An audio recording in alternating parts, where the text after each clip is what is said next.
Today I'll be sharing with you the confidence body language portfolio that I've filtered from a multitude of body language videos.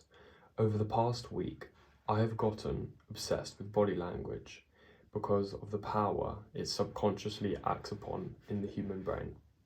You need to understand this. Body language is a universal language.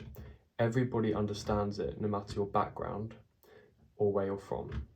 Now, just listen, I said understand, not quite. Everyone knows the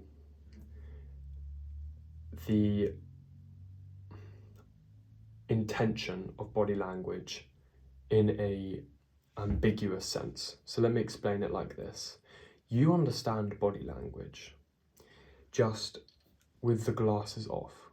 You can make out just about what they're doing, but you don't know why they're doing it or what they're doing it for. So today, I will share with you the actions you need to take so you can feel better, feel more confident, and look more confident, okay? Because when you do these things, you will feel more confident. Let's start with the legs. I won't show you this. What you need to do is you need to essentially man spread, okay? Of course, you need to all do this in the context of your situation. If you're in a crowded area, you don't do this. But if there's the space, take up the space. Spread your legs out and just relax them. Maybe put your feet out a bit more. Don't put your feet under the chair. Keep your feet outward and open for confrontation. Let's move to the torso. The torso, you want to be leaning slightly back. This indicates slight disinterest, which means your attention isn't too plentiful.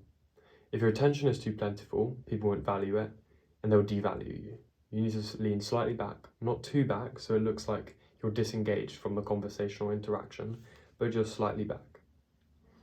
Let's move on to the shoulders.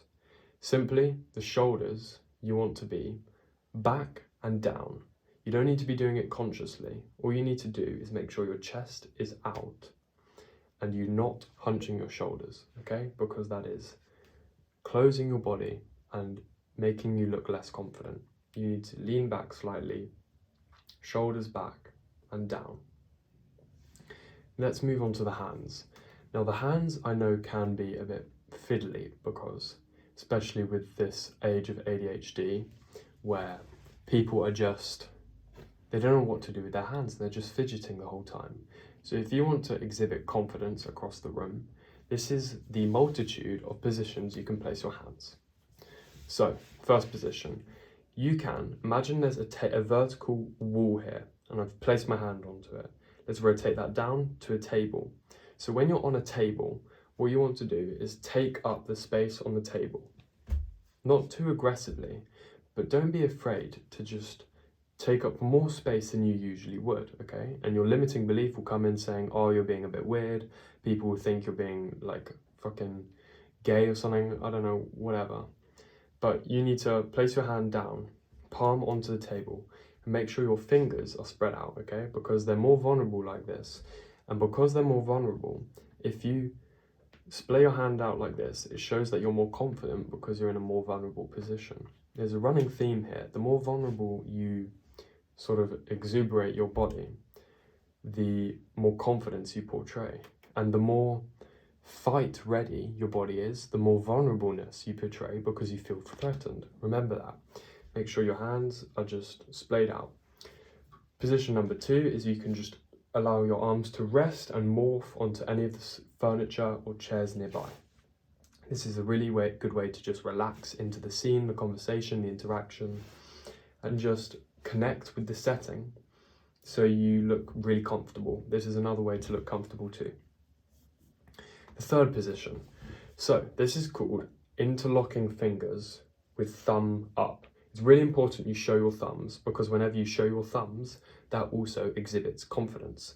So in this instance, you'd have your hands on the table like this with thumb up and talking, whatever.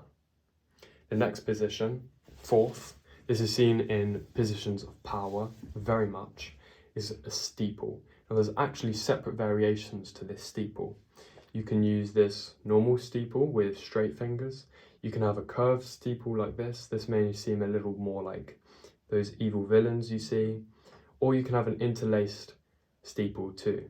There's the ones I switch between personally are the straight steeple and the interlaced steeple because I find them the most comfortable, and I also don't want to look like an evil villain too much. But if you do, please go ahead. I'm sure no one will think twice of it.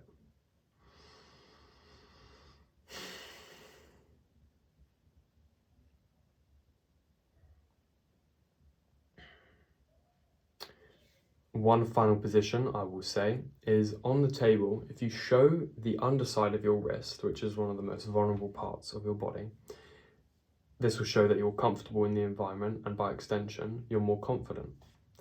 There's another position you can do. This is just called arms back like this.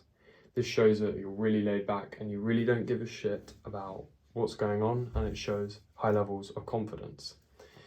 When you are standing up, you want to keep your feet wide, not too wide, but just wide enough to make it look like you're open to confrontation again, okay? You're not trying to hide yourself, you're open to confrontation. You'll see this with military personnel and police who want to exhibit authority over people.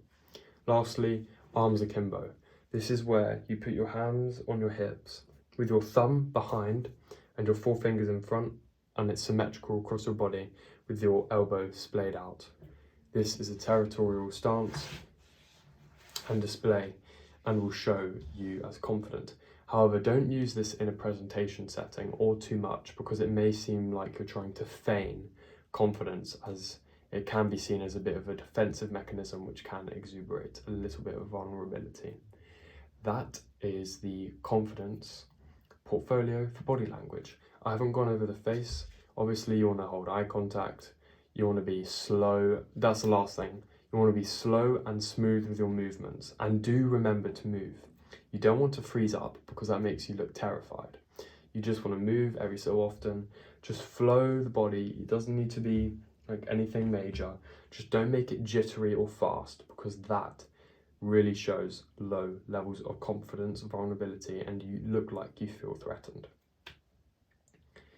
That is my advice, which I've filtered down from lots of watching of videos. And in the next video, I will be showing and just repeating information in a TED talk I saw, where if you can identify patterns in serial killers when they're being interviewed, you can notice some really telling patterns about when someone's lying, when someone's uncertain, and when someone doesn't want to say something.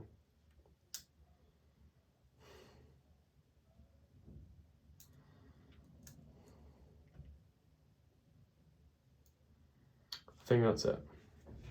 Thank you for watching. I hope this helped you. Please come back and leave a comment. Not now, but leave a comment if this information, advice, and techniques help you. I would really appreciate that, as they have helped me a lot. Thank you very much for watching. See you in the next one.